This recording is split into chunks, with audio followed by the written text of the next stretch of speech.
ना इधर के ना उधर के, हम हैं साथ खबर के। असर से लाते हैं बदलाव, पक्ष विपक्ष नहीं जन पक्ष में झुका।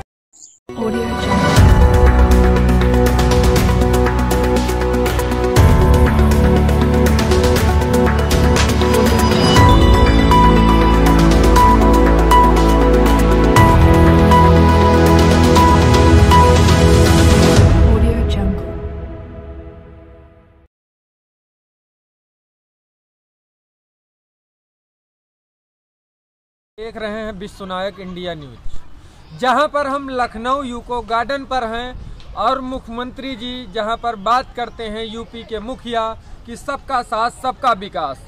जिस तरह से हमारे चैनल की मुहिम चलती है, समस्या हो तो घंटी बजाएं।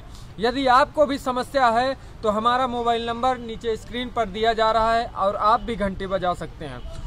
तो आज लखनऊ की पवित्र धरती है और जहां पर लोग अपनी न्याय को लेकर लखनऊ के यूको गार्डन धरना स्थल पर आए हुए हैं और उसके बाद कुछ हमारे स्क्रीन पर देख रहे होंगे कुछ युवा साथी यहां पर बैठे हुए हैं अपनी मांगों को लेकर, और मैं पूरा इनसे आपकी बात से रूबरू कराऊंगा और जानने का प्रयास करूंगा इनके साथ क्या दुख दर्द है जो आज लखनऊ में तमाम दूर दूर से लोग चलकर लखनऊ रायबरेली और उसके बाद जो है अन्य प्रकारों और जिलों से लोग यहाँ पर आकर इसी शिद्दत की ठंडी में यहाँ पर न्याय के लिए बैठे हैं और माननीय यूपी के मुखिया और श्री प्रधानमंत्री जी से न्याय की गुहार लगा रहे हैं। तो हम बात करने का प्रयास करेंगे। ये बताइए भाई साहब, क्या समस्या है आप लोगों के साथ? हम लोग के HR पॉलिसी जो है 7 साल पहले ही बन चुकी थी जी। ठीक है, ये अधिकारी द्वारा बाकायदा उसको बनाया जाता है जी। वो HR पॉलिसी आज भी कार्मिकों को लिए लागू नहीं हो पाई है। 7% से 15% इंक्रीमेंट भी नहीं मिला है जी। और सभी प्रकार के भत्ते बंद कर दिए गए हैं। लगभग हम लोग जो है ट्रांसफ़र के मुद्दे को भी एकदम बंद कर दिया गया है। इसलिए हम लोग धरने पे लगभग 63 दिन से लगातार धरना दे रहे हैं। अच्छा, कै दिन से धरना चल रहा है? 63 दिन हो गया आज 63 दिन हो गया। अभी तक कोई आश्वासन प्रशासन की तरफ से नहीं? जो है आश्वासन प्रशासन। तो मुख्यमंत्री जी से क्या कहना चाहते हैं? मुख्यमंत्री से हमारी जो है मांग यही है कि इसको संज्ञान में लेकर के और जो है विभिन्न अधिकारियों को जो है निर्देशित करते हुए हमारी मांगें पूर्ण कराएं। अच्छा, तो जहाँ पर इनका भाई साहब का कहना है कि माननीय मुख्यमंत्री जी जहां पर सबका साथ सबके विकास के तौर पर न्याय दिलाने का काम करते हैं, हालांकि इन्हें 63 दिन हो चुका है लखनऊ धरना स्थल यूको गार्डन पर बैठे हुए हैं और आशा लगाए हैं यूपी के मुख्यमंत्री से कि कब हमें न्याय मिलेगा और कब हम लोग अपने अपने घरों पर जाएंगे। और कुछ लोग बैठे हैं। सर बताइए, कै दिन हो गए हैं लगभग आप लोगों को? हमारी ये धरना जो है 2 महीने से ज़्यादा हो गया है जी। हमारी जायज़ मांग है, जो हम नई चीज़ नहीं मांग रहे हैं, हम वो चीज़ मांग रहे हैं जो उन्होंने विज्ञापन में दे के हमें ज्वाइन कराया था जी। वही जब मांगे हमारे देख रहे हैं उसमें 9 पॉइंट्स हैं, उसमें से एक भी मांगे पूरी नहीं किया इन्होंने। हमारी लगातार ये प्रदर्शन हो रहा है लेकिन उन पर कोई फर्क नहीं पड़ रहा है। जो इसके मुखिया जो हमारे विभाग के हैं ये माननीय केशव प्रसाद मौर्य जी हैं, हालांकि उन्होंने भी कोई स्टैंड नहीं लिया है। अच्छा, हम लोग जाके अब मीटिंग भी कर रहे हैं मैडम से, हम जो इसके डायरेक्टर हैं उनसे। तो आप लोग यहाँ पर लखनऊ के धरना स्थल पर बैठे हैं, तो क्या आप लोगों को आशा है कि प्रशासन आपकी बात सुनेगा? आशा है, तभी हम लोग यहाँ पे आए हुए हैं। नहीं आशा तो हम और तरीका हम लोग जानते हैं। अगर ये बात नहीं सुनेंगे तो हम थोड़ा और वायलेंट तरीके से हम जाएंगे। लेकिन अपनी मांग जायज़ मांगे हैं, हमने कोई गलत मांग नहीं किया। अगर गलत मांग रहती है तो हम नहीं आते। हमारी जायज़ मांगे और वो मांगे हैं जो उन्होंने कह दिया था, उन्होंने रिटर्न में है मेरे पास। नई चीज़ें होती हम नहीं मांगते उनसे, लेकिन जो जायज़ मांग उनको तो मानना पड़ेगा। अगर आपकी मांग पूरी नहीं हुई तो अगला पड़ाव क्या रहा? हमारा कोर्ट केस चल रहा है, कोर्ट के थ्रू हम लोग जा रहे हैं, कोर्ट में से भी हम मदद लेंगे वहाँ से। बाकी ये 2-3 चीज़ें हैं हम उनसे करेंगे।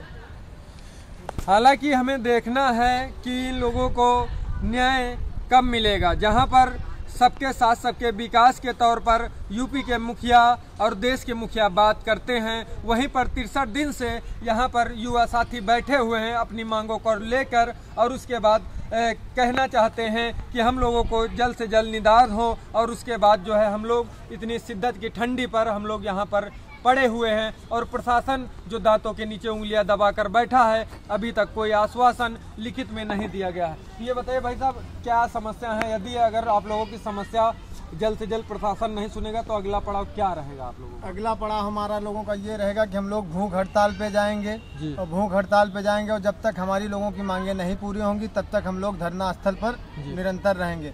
बहुत जगह बहुत जिलों में ये भी है, हमारे लोगों की ड्यूटी चुनाव में लगा दी गई। चुनाव में हमारे साथी कई एक्सपायर कर गए और एक्सपायर करने के बाद मिशन को जब हम लोग बताते हैं कि हमारा कर्मचारी एक्सपायर हो गया, मिशन के कार्य करते करते एक्सपायर हो गया है, फिर भी सरकार को कोई उससे लेना देना नहीं है। अभी हम बात करें उन्नाव जनपद की, तो उन्नाव जनपद में हेमेंद्र जी हमारे साथ बीएमएम थे और चुनाव ड्यूटी में एक्सपायर कर गए और उसके बाद मिशन कह रहा है कि वो तो सेवा प्रदाता के कर्मचारी थे, वो हमारे कर्मचारी नहीं थे। अब उस कोर्ट से हम लोग कोर्ट भी गए, कोर्ट से जवाब मांगा गया, फिर भी कोर्ट को वो जवाब दे रहे हैं कि वो सेवा प्रदाता के कर्मचारी थे। हम लोग काम कर रहे हैं मिशन का, हम लोग महिलाओं का सशक्तिकरण कर रहे हैं, महिलाओं को स्वरोजगार दे रहे हैं, उनके उत्थान के लिए हम लोग लगे हुए हैं। गांव-गांव में जाके समूहों का गठन करना, उनको रोजगार परक योजनाओं से जोड़ना, फिर भी सरकार हमारे लोगों की कुछ नहीं सुन रही है। हमारे लोगों की एचआर पॉलिसी केवल आज तक जो कागज में बनी है वही कागज पे ही है, धरातल पे कुछ नहीं है। यूपी के मुखिया से आपको आशा है कि आप लोगों को न्याय मिलेगा? यूपी के मुखिया से हमें पूर्ण आशा है कि न्याय मिलेगी, लेकिन उन तक मिशन हमारी बातें सही तरीके से पहुंचा नहीं रहा है। अच्छा। बीच में गुमराह कर दे रहा है। यदि यूपी सरकार पूछती है मिशन से आप लोग इनको क्या दे रहे हैं, तो वो कहते हैं हम लोग इनको 7% इंक्रीमेंट दे चुके हैं, लेकिन आज तक हम लोगों को 7% इंक्रीमेंट नहीं मिला है। 2013 से पॉलिसी बनी, 15 में, 16 में, 17 में वो बार बार प्रदेश को यही गुमराह कर रहे हैं मुख्यमंत्री जी को कि इनको सारी स्कीमें हम लोग दे रहे हैं, लेकिन आज तक कोई भी कुछ भी मुझे नहीं मिला, ना मिशन के कर्मचारियों को मिला। अच्छा, आप लोगों की यदि मांग नहीं पूरी होगी तो इसका परिणाम कहीं सन 2024 में आप लोग मुंह तोड़ जवाब देंगे क्या?